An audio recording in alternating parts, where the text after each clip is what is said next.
Hi everybody and welcome back to Lost Genre Reddit Stories. Quick info before we begin. In today's video there's two stories and both of them have updates. Now let's get started with the first one.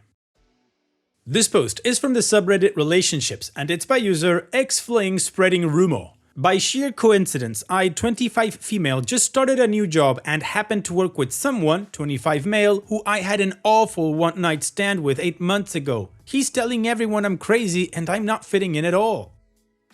I was in a bad place this past summer. I had just lost my job, was lonely and was depressed. Decided that I needed to put myself out there more. I joined Tinder. Went out with a guy named Eric. We went to a beer festival together. The date was fun, but we, especially I, got way too drunk. We ended up going back to his place and having sex. It was definitely me who initiated it. Long story short, after we had sex, I burst into drunken tears.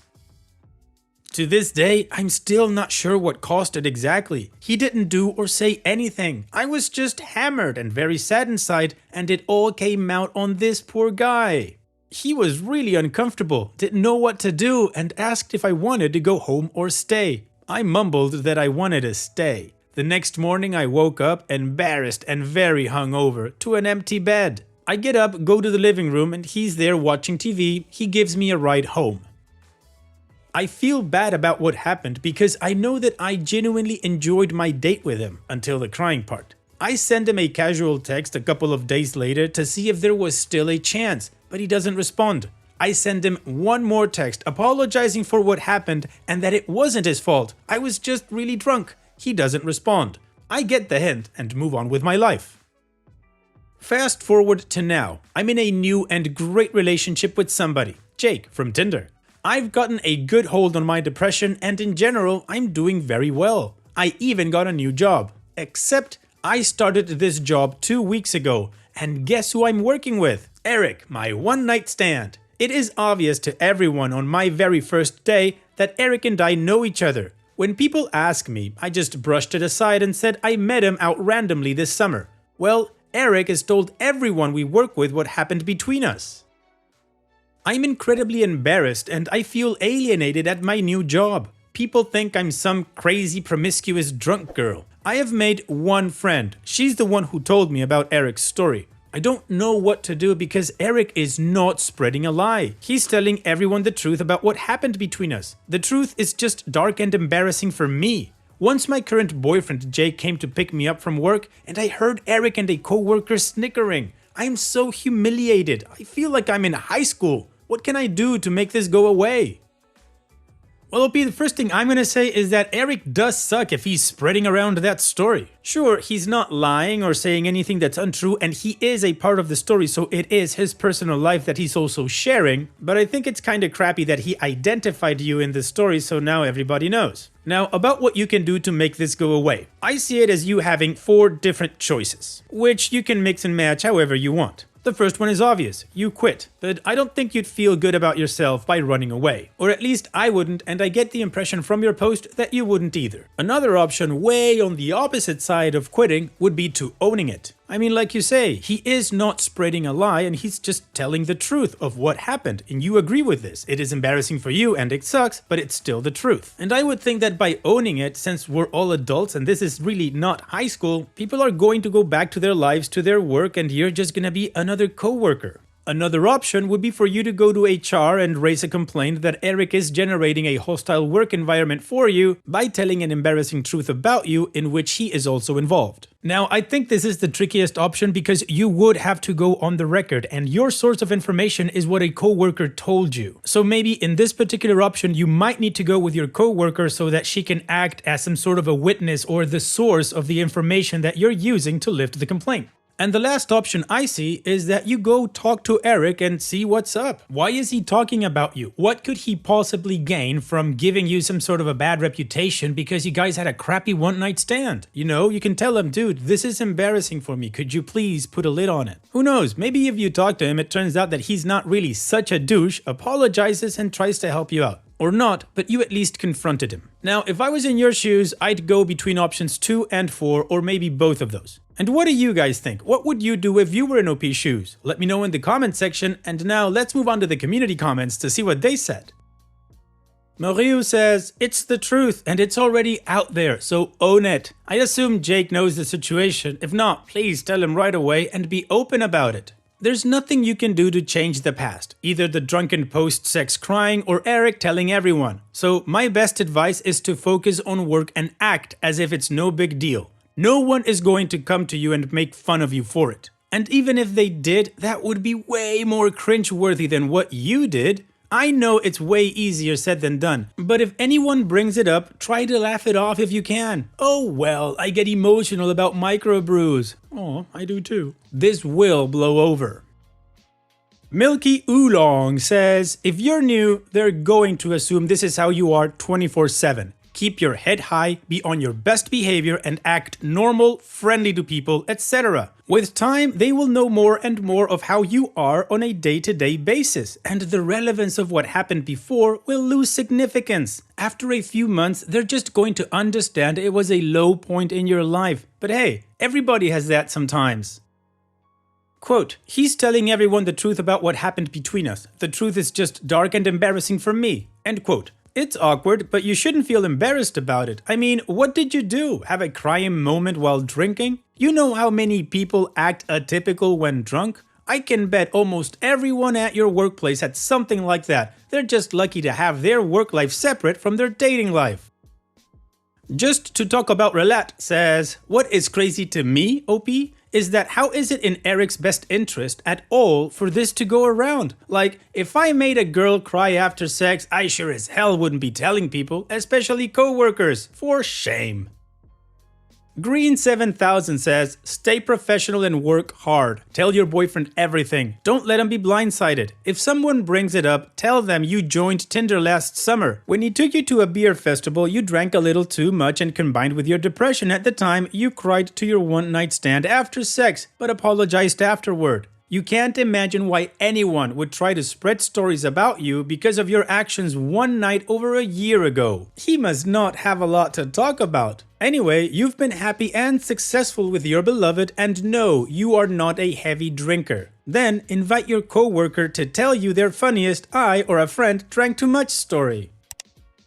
And Deleted says, everyone already knows, so there's no going back. However, if Eric is still trying to keep the story alive, I would just talk to him directly. Hey, I know I made a fool out of myself that night, but I was nothing but kind and apologetic to you. This job is an important part of my recovery from the depression that started right before we met. I don't know why you felt that telling everyone about that embarrassing incident was appropriate, but I'm asking you now to stop stoking the flames. I'd just like to move on and keep our interactions professional. Do you think you can do that? Confronting him with dignity might be enough to shut him up, but if not, you can always escalate it later. Alright, well, the community definitely gave OP a lot to think about, except quitting. That wasn't an option for them, which is a good thing, because in a situation like this, I would think quitting would be even worse for your self-esteem. Now, unfortunately, I don't have any additional context for you because OP didn't reply to any questions. Which means we're moving straight on to the update, but of course before that, you know that here's another one of my playlists for you to enjoy after this video. Now let's move on with the update. Thanks to everyone who responded to my original post. Most of you told me to keep my head high, own what happened, and focus on my work, and that's exactly what I did. To those of you reminding me to tell my boyfriend, I actually already had, and he was super supportive and sympathetic to my situation. Anyway, you guys were right. I just had to wait for things to blow over. It's been about 2 weeks since I posted and 1 month since I started my new job. I made a really diligent effort to be really helpful, friendly, and hardworking, and it worked! I'm getting along with all my coworkers now, including Eric. I no longer feel paranoid that people are whispering about me being crazy or anything. In fact, what inspired me to write this post was that Eric and I had been assigned to tackle a project together. Yesterday, we both had to stay late to wrap up a presentation we had been working on for a while, which was the first time we had ever actually been alone. Well, besides for the time we had sex. I was nervous about it, but determined to just focus on work and get through it. But we had a little downtime while we were uploading our presentation and video to the server, and we started chatting. At which point I made a self-deprecating joke. If this thing crashes, I might just burst into tears again. He laughed at that, and we ended up clearing the air. He first started by apologizing if he or anyone at work had made me uncomfortable, and then he described our Tinder incident last summer, but from his perspective. Basically, he had actually just downloaded Tinder that week over the summer when we started talking. I was the first person he had ever talked to or gone on a date with through the app. His work friends were actually the ones who encouraged him to download it, so they knew about me and our planned date almost from the beginning. They were actually the ones who suggested the beer festival. So, to clarify, it's not like I walked in on my first day and everyone instantly knew who I was. I mentioned in my original post from day one, it was just really obvious that Eric and I knew each other. So naturally, people asked questions and Eric said, "She's the Tinder girl," and everyone instantly knew what that meant. Anyway, we have our date and it goes horribly, of course. On Monday, everyone is asking him how it goes, and he basically explains to them what happened, and they all laugh off the situation with how awful that must have been and how it sucks that that was his first date and maybe Tinder just isn't for him, blah blah blah. So, when I first started working here, they all already knew who I was from way back in the summer, which is actually kind of a relief because it means that Eric didn't immediately see me and spill the beans to everyone like some jerk. Eric and I then cleared the air and said that from getting to know me over the last month, I seem very cool and professional, and he hopes that there is no ill will between us. I said, definitely not, I don't blame him for what happened. I explained very briefly about how I was just in a bad place when I met him that summer from losing my job and just drank way too much. And he said not to worry about it and he totally understands. I'm just glad we were able to address the elephant in the room. Also, about the one friend I had made previously who told me what Eric was saying, she is actually relatively new to the office also and wasn't around last summer when this Tinder thing happened. So, from her perspective, it looked like Eric was spreading a fresh rumor when in actuality, people were discussing stuff they already had known. So yeah, things are good. Alright OP, well I'm gonna call this definitely a happy update. Because it sounds like everybody's happy. You're happy you cleared the air with Eric, you're also happy nobody thinks you're crazy or anything like that. Your boyfriend already knows about it and is supporting, and you're making friends at work. And if you really come to think about it, the only person spreading a rumor was this coworker who didn't have the whole story. But now she does, which is a good thing as well. So here's wishing you the very best in the future, OP. I hope that job really fulfills you and you make a lot more friends. Take care and thank you for sharing. Now let's move on to the next post that also has an update. This post is from the subreddit Relationships and it's by user Ringless Dragon. Me, 29 female, want to trade my soon-to-be ex, 38 male, my engagement ring for the family dog. Soon-to-be ex and I are divorcing after 6 years. We have 2 kids, 7 months and 5 years. He doesn't want to divorce but is keeping it friendly so far because of the kids.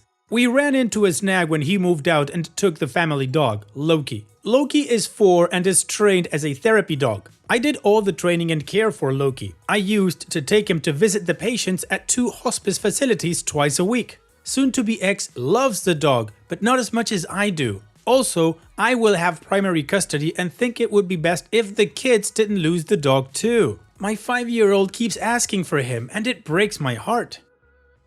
The issue is that I bought the dog for soon-to-be ex as a Christmas gift. Legally, the dog is his. The only leverage I have is my wedding set, worth about $8,000. They were his grandma's. He and his mother want the set back. There was never an agreement to give them back in the event of divorce, spoken or written. Legally, the rings were a gift, and they are mine. I have no intention of keeping the rings. They should stay in the family, no matter what. And even if I give the rings back, they probably will end up going to my sons when they are old enough.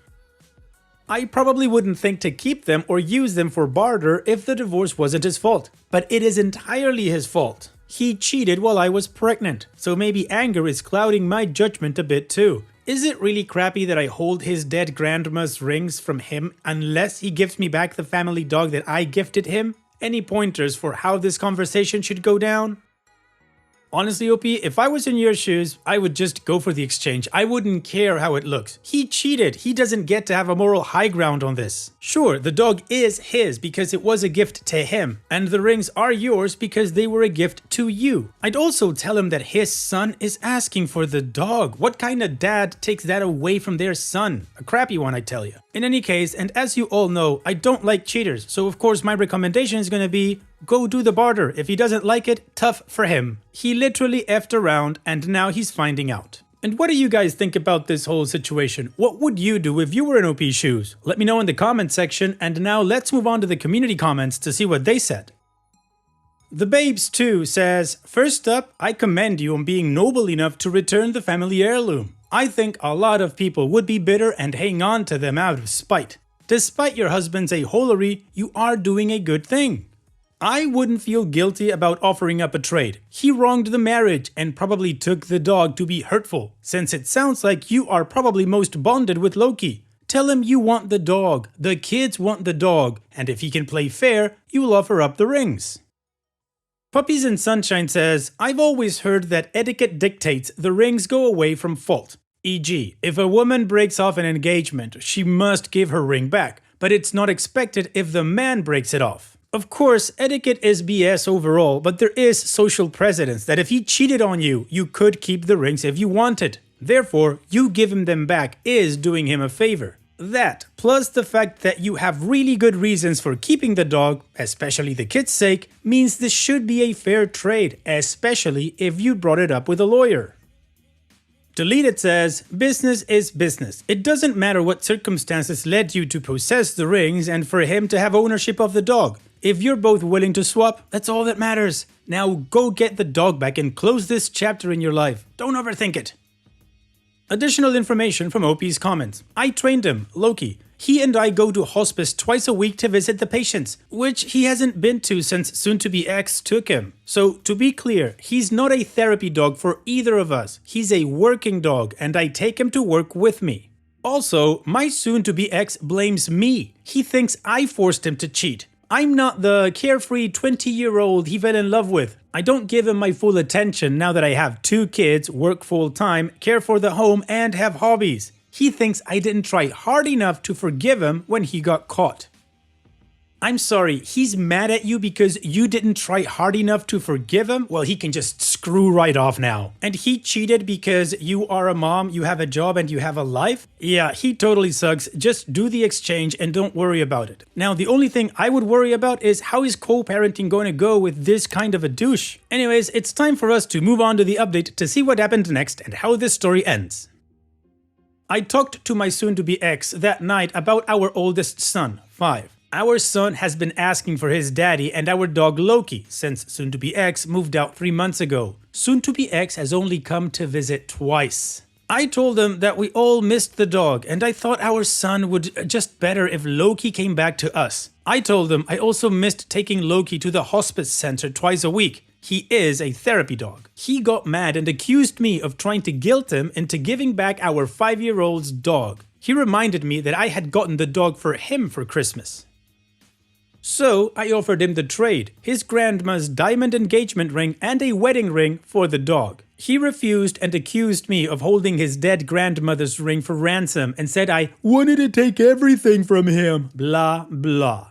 Then yesterday, his mother came to visit my kids. We have a very good relationship. She's a lovely woman in a tough position. She's mad at soon-to-be ex for cheating on me while pregnant and destroying our marriage, but she has to take his side, does she? But still, she wants to protect her own interests too, access to her grandchildren. But I'm divorcing her son, not her. We had a lovely visit and I asked her to talk to her son about giving Loki back. Turns out that soon-to-be ex has been complaining about the dog non-stop. He's 4 and has very high energy. He's used to working 2 days a week and getting 2 walks a day. Soon-to-be ex moved in with his new girlfriend and she hates the dog. There is no yard and she doesn't help with any of Loki's care. Mother-in-law agreed that Loki belonged with her grandsons and me, but was hesitant to get involved because soon-to-be ex loves Loki too, and technically the dog was a gift to him. I told her just because something was a gift didn't always mean the receiver should keep it. With that, I pulled off my wedding set, her mother's, and gave them back to her. She was teary and grateful and said she couldn't promise anything. I told her I would just appreciate her speaking to soon-to-be ex about it. It was a gamble on my part, but she's always done right by me. And divorcing a mama's boy does have some advantages. Soon-to-be ex dropped Loki off an hour ago, and we are all so overjoyed. Opie's edit. I cannot believe how this blew up. Thanks everyone for the nice comments. I'm blessed with a very wonderful mother-in-law that has been nothing but supportive of me. She was a godsend when I had my youngest, and we are gonna work hard to preserve our relationship. We need each other more than ever now. I already called her crying, thanking her for shaming her son. I'm glad to offer a good mother-in-law story. Well, OP, I'm gonna definitely call this a happy update, and I guess I really never thought about it that way. When you are divorcing a mama's boy and the mom is on your side, it will work out for you. Never thought I'd see that as a positive, but yeah, here we are. So here's wishing you, your children, Loki, and your awesome ex-mother-in-law the best in the future. Your ex-husband and his girlfriend can get bent. Thanks for sharing, OP, and take care. And that's it for today's video. Thank you so much for taking the time to watch it. Now, if you've gotten to this point in the video, I assume that you like these stories that I'm reading out. So here are a couple more that you might enjoy. And if you don't have any time to watch another story right now, save it for later. And also, don't forget to hit that subscribe button.